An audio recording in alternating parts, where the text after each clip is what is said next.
President Donald Trump complained on Twitter over the coverage about the crowds of people showing up to hear Democratic presidential candidate Sen.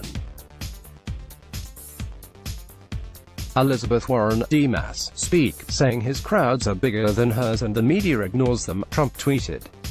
They do stories so big on Elizabeth, Pocahontas, Warren's crowd sizes, adding many more people than are actually there, and yet my crowds, which are far bigger, get no coverage at all.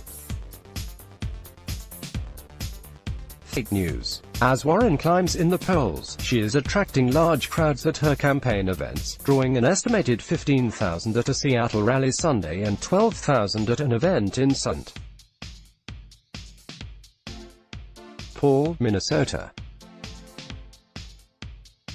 Trump often points out the size of the crowds who come to his campaign rallies, including claiming many people are not able to squeeze into the arenas where he appears. Large crowd sizes, however, do not always mean a candidate will be successful with voters, but they do show their message is catching on, reports the New York Times in an article about Warren's growing audiences. Howard Dean, during the 2004 presidential campaign, often drew large crowds, including at an event in Seattle that brought in around 8,000 to 10,000 people.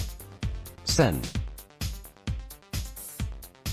Bernie Sanders, IBT, who is running again in the 2020 campaign, drew huge crowds in his 2016 events as well, including an estimated 16,000 people in San Francisco, 15,000 in Los Angeles, 13,000 in Brooklyn, and 12,500 in Chicago before losing the Democratic nomination to Hillary Clinton.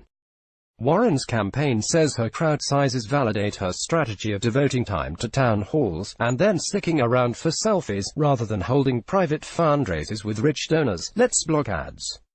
Why?